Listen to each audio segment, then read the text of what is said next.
The reality is, Josh, most people don't give a Our food system is broken, and it's part of a larger system that is broken. You don't know how many types of pesticides have been sprayed on the kale leaf that you're buying. You don't know if the beef that's being sold as grass-fed beef actually comes out of a feedlot. So how does South Africa get fed regeneratively? Cancer is the sure thing that's doing this. We are told that the only way to feed the 9 billion by 2050 is through caged animal agriculture. Since I've been farming, I'm come to realize it's a lie. But it's a very powerful, pernicious lie.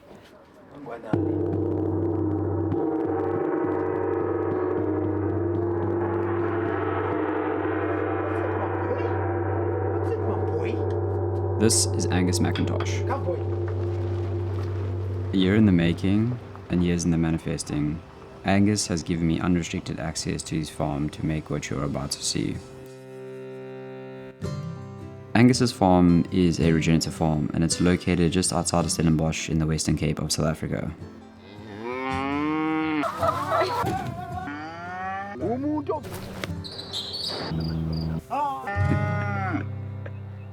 Something that is becoming clearer to me as I walk this path of discovery is that our food system is fundamentally broken. Despite the fact that we are healing the earth, we're providing nutrient-dense food, and we create employment, it's still not mainstream. In my past life, I worked as a copywriter for some of the world's biggest brands. This gave me insights into the extent that agencies would go to market their products as environmentally friendly or even heart healthy, when in fact, the reality was very different. There's one retailer in this country who's got the biggest mouth about being green. Huge mouth. And everyone thinks that they're the great green retailer. I sat them down. We spoke about eggs, for example. I said, your system is destructive to the environment. Our system is beneficial to the environment. Can we do something on eggs? No. Then I said, okay, what about cured meat? Your cured meats are imported. Mine are local. Yours come from caged pigs. Mine come from pigs that live outside. Mine are the only ones in the country cured with added nitrites, and phosphates. Yours are. How about we do some business? Is this like a typical Friday for you? Yes, Benson. This farming that we do is dancing on a moving carpet. We think we've got rhythm going, but then... I'm Josh. Nice to meet you, my brother.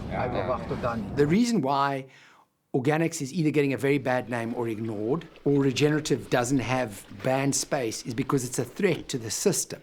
And the system makes a lot of people very rich. Angus is unique because he approaches his farm and I guess his entire life holistically. I grew up in rural KZN. Zulu was the first language that I spoke. So I'm 51 now. I'll take you back to when I was 30. Because that, in hindsight, was when things started to change. Up to the age of 30, I'd been a private school educated guy in South Africa. I went to Stellenbosch University. I was working at Goldman Sachs as a stockbroker. You know, I drank all the Kool-Aid. I believed every single thing that the mainstream media tells you about the Western world. It's like the greatest thing ever. It's very easy posture here, don't you? Keep your head up so you protect your back. So I've spent 21 years unlearning. Okay, clockwise circle. And the thing that caused the crack in the foundation from which everything else flowed was someone, bless his cotton socks, I don't know who it is, said to me, try not to eat wheat when you turn 30. So I turned 30, I was still working at Goldman Sachs.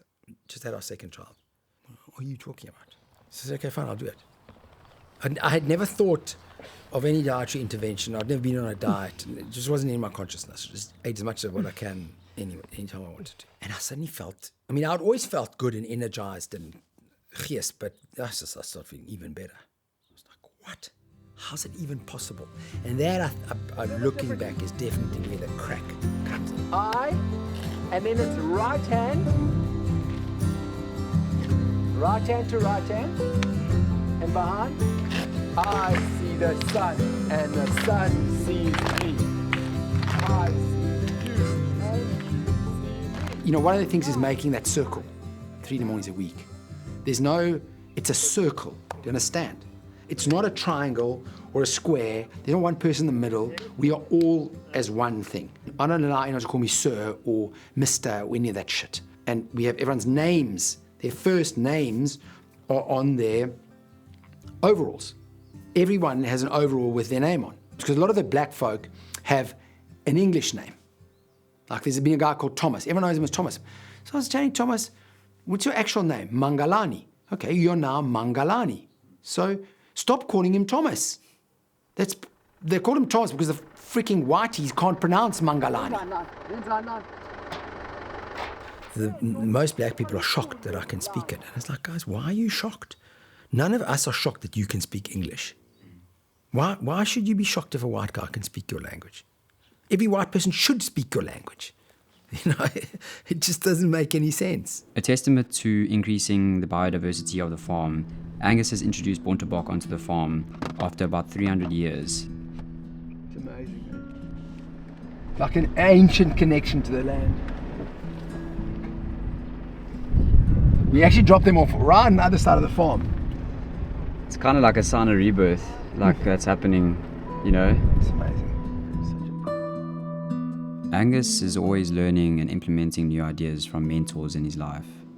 Little does he know, but I see him as a mentor in my life. Okay, so this is land we're reclaiming. We've rebuilt our roads.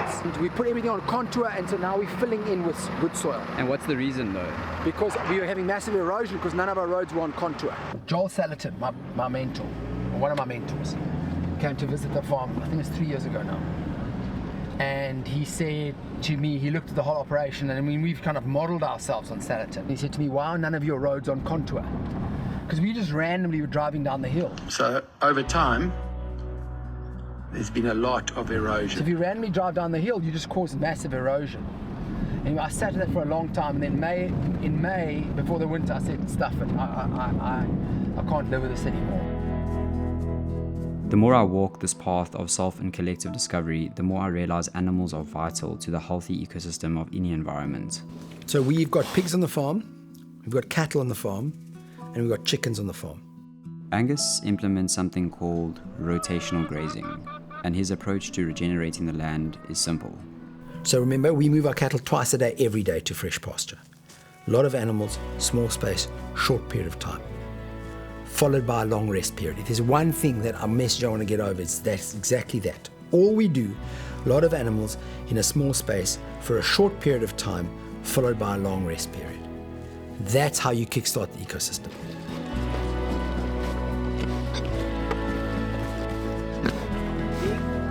Here in the farm, we are organic farm. One animal that is a powerful tool in the regenerative toolkit is the pig. A pig is an engineering challenge. That thing is just wild. A pregnant mama pig reminds me once again of the most powerful force in the universe, the feminine. She has the capacity to render 3 grown men in absolute fear while she protects her young, and they try and feed her. The team use these highly advanced pieces of technology called plastic boards to protect themselves. As a regenerative tool, the pig is unparalleled. The pigs play a vital role on Angus's farm. In fact, it was actually these incredibly intelligent and abused creatures in our broken food system that actually led me to Angus. So, Josh, 3 years ago, I recorded a podcast episode with him while I was living in Amsterdam, and in hindsight, this podcast episode actually changed my life. Angus said something to me which has stood with me to this day and was the catalyst for making this episode. He said the pig is powerful. a pig has a very important place in terms of dealing with waste. In hindsight, that conversation with Angus was the crack that inspired me to move back to South Africa to become a full-time filmmaker. Something incredible happens on this farm unbeknownst to most people. Every 10 days or so, we get this massive truckload of expired fruit and veg from the big retailer.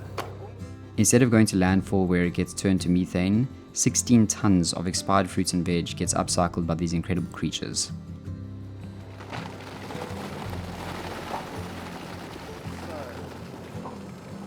Imagine a world where our ecosystems are working in perfect harmony with each other. A world where biodiversity of animals are working with the waste of humans. Such a world is possible. In fact, it's more than possible. It's unraveling before our eyes, right here, on our sacred Southern African doorstep. A major part of me making this episode is to go beyond the binary systems that farming is part of. In essence, what Angus practices is something called biodynamic farming, a farming approach rooted deep in connection to Mother Earth and Heavenly Father. So the third part of biodynamics is the recognition that life comes from the cosmos. And this is where a lot of people start freaking out. But it's very simple. On the most basic level, let's just look at the moon. Every surfer knows that full moon sees a whole different animal from at other times. What is that? The moon is exerting a force on the water. Plants are 97% water. So to think that the moon, just the moon, doesn't affect plants is ignorant. I've always felt Angus as more spiritual than he portrays himself to be. His connection to the land, the animals, and people tell me more about the wholeness of his spirit than any plant medicine, $300 hemp robe, or ceremony ever will do. And this spiritual connection begins with what we eat. At the foundation of our malaise as society is our nutrition. If we ate food of a higher vibration, which only regenerative agriculture can deliver, and I'm talking like super high vibration foods, if we only ate those things, plus obviously cell phone pollution, chemicals, plastics, stress of work, the way we live, our homes, all of the other multitude of stresses. You just read about how ancient societies lived, the peace with which they lived. Yes, of course, there were childhood mortalities, but if you made it through childhood, you lived a long, healthy life. You weren't on fucking pills, and you were in tune with nature on an amazing level. The more time I spend on the farm, the more I'm tapping into a part of our modern existence which gets ignored. It's a part of our existence that we are all going to face one way or another: death. So the first thing about death is a part of farm life. You are absolutely right that in the Western world, which you and I are a product of, death is not deemed as part of life. Everyone does everything to avoid it and is shocked by it and traumatized by it. And death's very differently viewed in traditional Zulu society. Someone dies, they become an ancestor. You have relations with your ancestors. The West is very Cartesian and compartmentalized, and there's no spirit, there's nothing. So death is a part of farm life. One of the deepest forms of disconnection we have towards our food is big retail. Big food have hijacked our food system completely. The only thing that matters is the profit made. The ecosystem damage and animal abuse is not accounted for in the price of our food. Tragedy of the vegan movement is these are good, well-meaning people who want to stop caged animal agriculture. It's fucking grotesque to see animals in cages, and they want to stop that. And they've sensitized the world to it. But their movement's been entirely hijacked by big food, because vegan food for big food is such a blessing. It's highly processed, highly shelf-stable, and it comes with this beautiful veneer of virtue signaling. Because what does the supermarket care about? What do they care about? Shelf life. The thing that crushes supermarkets is waste. So you're putting a vegan product which is super high margin, highly processed, super shelf stable, and people buy it because they feel good. It's genius, but it's tragic. We walk into the store any day we want and are able to get the exact food we desire all year round. That perfect, juicy, red, ripe, and ready strawberry comes at a major cost, both to your health and the land. We don't live in isolation on this farm. We are surrounded by conventional agriculture. The striking paradox about Angus's farm is that it's located opposite a strawberry farm. Everything's under plastic, and they make R1 million a hectare a year, which is multiples of what we make. In one handful of healthy soil, there are more microorganisms than there are human beings on Earth.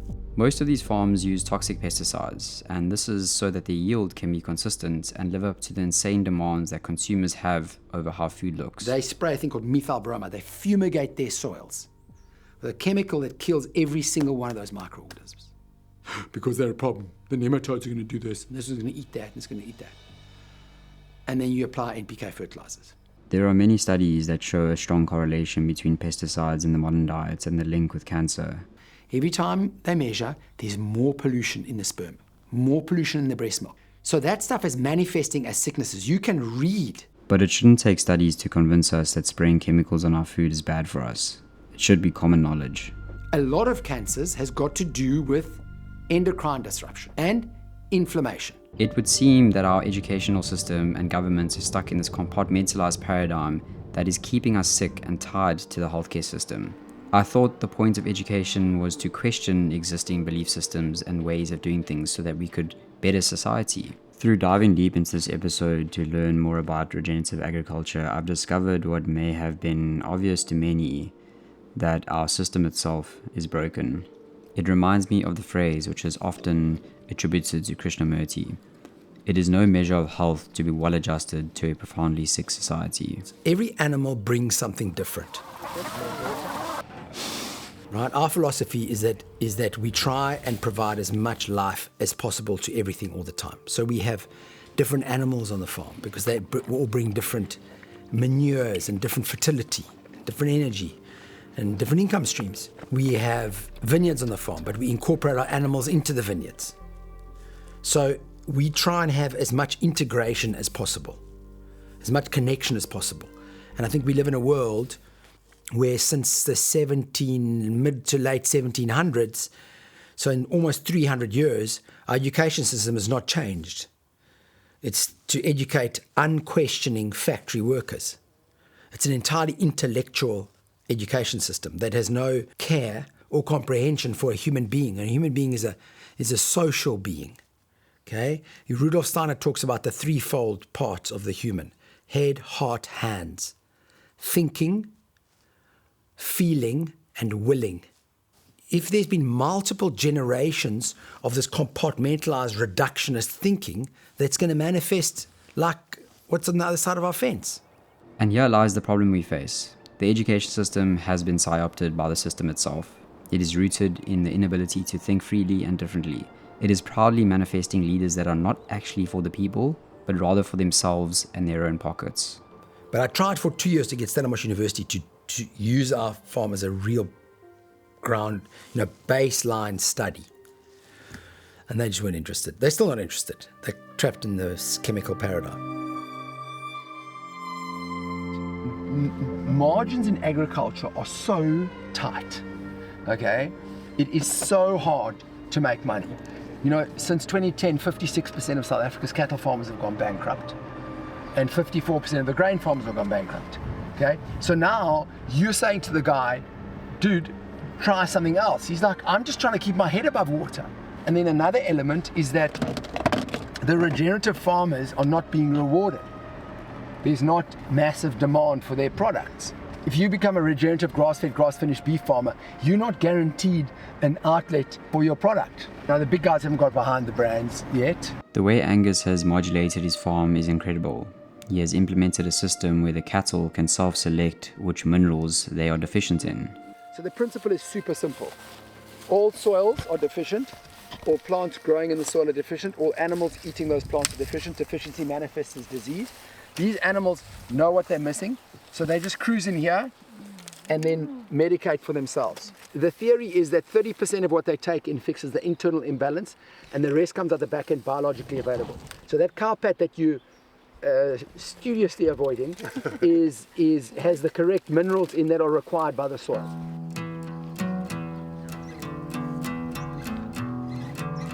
So let me talk to you about the extremes.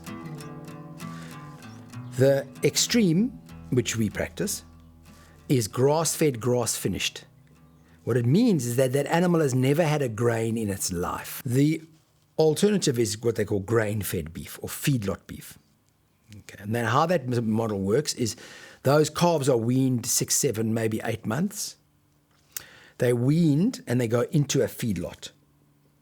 In 120 days, that meat is ready and they're slaughtered. And so you eat meat that's maybe 10 months old, maybe 9 months, maybe 11 months, baby beef. When you eat that meat, you are immediately inflammatory because omega-6 ratios through the roof. Grass-fed, grass-finished will take you at least 2.5 years, if you're lucky. So the question then becomes, how does South Africa get fed regeneratively? Every farmer I know who's changed to rotational grazing has between doubled and tripled the amount of cattle on their farm. Under those circumstances, South Africa becomes a net exporter of grass-fed, grass-finished beef. We don't have a shortage of land, Josh. The regenerative system can easily produce enough food. You scale through modulation. Okay? You adapt to every farm. What I can do on my farm, the guys 10 kilometers away are going to do it differently. Donnie Stubbert, in rates in the Free State, has gone from 185 to 1,000 head of cattle. Same land. It's utter bullshit to say South Africa doesn't have enough land. South Africa doesn't have enough land if the land is managed in the conventional manner. Yes. We can go wherever you want in the rural areas. Let's go to the Free State. There's a town called Viljoenskroon. It used to be a functioning town. It had everything in the town. Primary school, hospital, da, da, da. There's one shop left. One. Okay? So we can talk about how and why it's happened, but it's happened. And what is the first thing that happens when the rural areas disintegrate? They all flee to the cities. So it's more pressure on the cities. We've already got enough pressure on our cities. Now we've loaded more pressure on because we've destroyed the farmers. Okay? They are also partly to blame because they've bought into this specific system, but the system is stacked against them. So it's a natural outcome of the system. The fact is, Josh, regenerative agriculture needs to go mainstream. How are we going to do that? That's what you and I need to address. It's all good, feel well, do the movies, pat yourself on the back. If it doesn't become a mainstream thing, it doesn't care how good you feel about it. And I'm telling you now, I genuinely believe the first way to make it mainstream is to show the nutrient density of it, and the second is the stuff that you're doing. Thanks for watching, thanks for caring, and I'm just so grateful. Grateful to you, grateful to Angus, grateful to the land, the spirit, the people. Hello, beautiful. I want to do more of these. I hope you enjoyed it. If you did, the best thing you can do is share it and subscribe to my channel. Share it with people you love, because we need more of you. We need more of you in this world, and I would like to do more episodes. And if you are interested in sponsoring future episodes, or you know of people, that is the best. That's the best support that I can get right now, is to spend more of my time highlighting models of the way we can do things. You know, no one's perfect.